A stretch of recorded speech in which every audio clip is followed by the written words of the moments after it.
He wondered what she was up to. After his nap, he woke up and checked his phone. When he saw the time, he realized he'd slept for too long. He got out of bed and figured it was time to show Jiang the world. Before we continue, let's take a moment to shout out at 0_plays90 who commented, "I would bring a knife and lighter, the knife would protect me, and open hard fruits, the lighter would make fires to scare away animals," on our desert island video. Thanks for commenting. As they got ready to go outside, he set some rules for Jiang. He told her to stick with him. He took a picture of her, but it didn't turn out well. He asked her to smile, but her big smile scared him. He reminded her not to make any unnecessary movements when they were out. He told her to put down her sword, but she hesitated. He explained that everyone outside was weak like him and her simple punch would be enough. After that, she clenched her fist and stared at it, saying she understood. They stepped outside and Jiang looked scared by the surroundings. Lei explained about the residential buildings and other people living there. He pointed out shops beyond the entrance. Jiang was frightened by someone riding a scooter, but Lei told her to calm down. He felt proud showing off an ancient girl on the street. In the distance, two people were talking. A lady noticed Jiang and stared. Lei asked what was wrong. The woman thought Jiang looked familiar. The policeman asked if she was his girlfriend, but Lei said they were just friends. The woman remembered seeing Jiang with a sword the other day. They discussed it, but Lei said it was just cosplay. After understanding, they wondered why people do that. Lei grabbed Jiang's hand and they said goodbye. After a while, Jiang let go of his hand and moved away from him. Lei was relieved it was that woman, as things could have gone bad with someone else. Jiang saw a fast car and commented on its speed. Lei told her to think of it like a carrot on a stick, where the car is the carrot and the road is the stick. He pointed to a security camera, explaining that movies were captured by those cameras. He tells her that somebody might be watching them using those cameras, which makes her feel scared. He then says not to worry because those people have other important things to do. But then Jiang picks up some rocks from the ground. Lei wonders what she's doing with the rocks. Suddenly she aims the rocks at the cameras, and Lei shouts, asking if she plans to break them. She looks confused by his reaction. He sighs and tells her to put the rocks back down. After that, they reach a big road, and Lei shows Jiang a traffic light. He explains how it works, saying that when it turns green they can cross. Jiang looks at the street light and seems surprised. Then she looks around the city and gets scared by a barking puppy. Lei shows her something and asks if she wants it. He even imagines her wearing it but shakes his head. He gets lost in thought while looking at a jewelry stand. Jiang looks at the accessories and something catches her eye. Lei realizes she likes it, so he buys it for her. He looks at her wearing the accessory and thinks it suits her. Next, they arrive at a place to eat. Lei orders some food for both of them. While finding their seats, he explains that it's a dining hall, a place to get food. He tells her that the food they're eating comes from here, and he grew up eating here. She looks around with a dazed look, and he notices. He falls into his own thoughts. A little while later, a person brings their food, which startles Jiang. Lei gives her a chopstick and tells her to eat while drinking a soda. He thinks that things are more complicated than he expected, so he can only take it step by step. After they finish eating, he pays the bill, and they leave. Back at home, Lei asks Jiang if she believes him now. She looks sad and stays quiet. He tries to comfort her, saying that living in this peaceful time might not be so bad.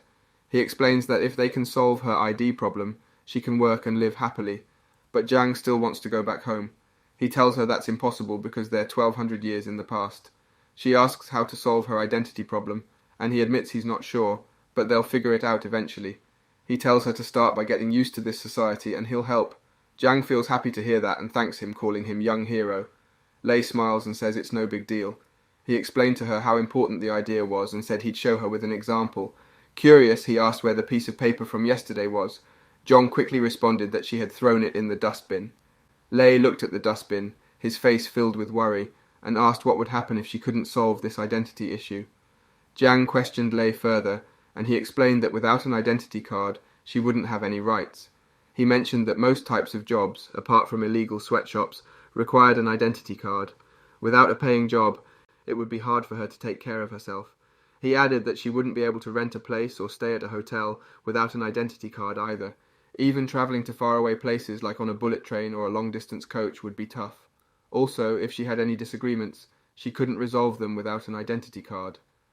Jiang thought aloud that if she could find a way to make money and have a place to stay, maybe she wouldn't need an identity card.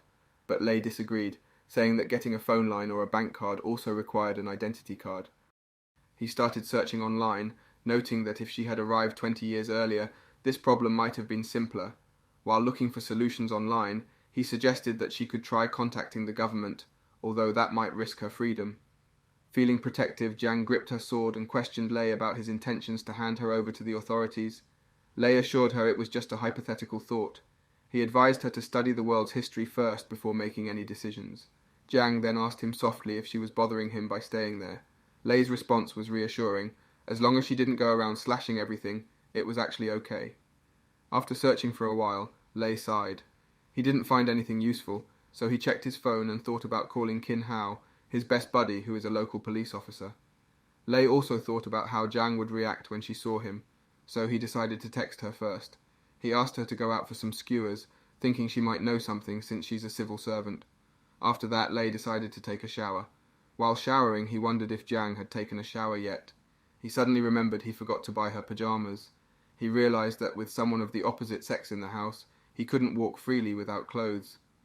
Later, Jiang slowly opened her room's door, and after checking the surroundings, quickly dashed into the bathroom. She was enjoying her shower, which made Lei think that even ancient people took daily showers. The next day, Lei bought a writing tablet for her. He explained that it could recognize Chinese characters and phonetic symbols accurately. While teaching her how to use it, Wintermelon startled them. Lei told Jiang to take her time, and he would feed Wintermelon. As he fed the cat, Jiang looked at him and asked what kind of food he had in his hand. Lei explained it was specially made cat food, shocking Jiang, who had imagined cat food growing on trees. He clarified that it's manufactured food and not what she was thinking of. Just then, a food delivery guy knocked on the door. Lei gave the package to Jiang and told her he was going to meet a friend for her identity issue. He said he would teach her how to contact him using the computer and told her not to leave the house.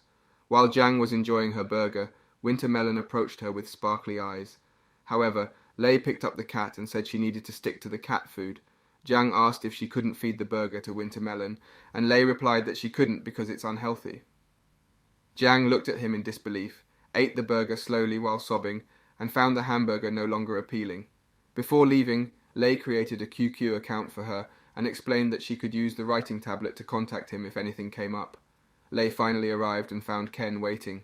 They hadn't talked in a while, so they decided to have a great night of drinks. Curious about Ken's police job, Lei asked how it's going. Ken shared it's not quite what he expected, filled with small problems like breaking up fights. Lei asked why there are so many little arguments. Ken explained it's a sign of peace. Growing up, Ken dreamt of being a cop, despite being shorter than the old height requirement. Luckily, the rule changed to test jumping ability instead, and he made it. Laughing, Ken admitted he once hoped for a real bandit to show up so he could dive into action. Lei teased him, saying he should stop fantasizing about that. Switching topics, Lei asked an interesting question. Imagine someone with no memory needing an ID card. Ken responded they'd likely be an unregistered citizen, unable to get an ID card. Lei hinted about a friend facing this issue, and Ken's detective instincts kicked in. Lei assured him it's just a theoretical question.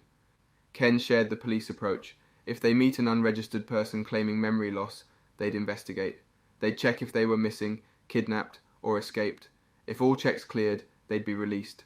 No crime, just confusion. Lei asked, "What about the identity card? Wouldn't the police help with that?" Kin shook his head, saying, "Of course not. Let's say he had a knife and used it to stab you. Then he gets mad and tells you to stab someone else." Kim interrupted.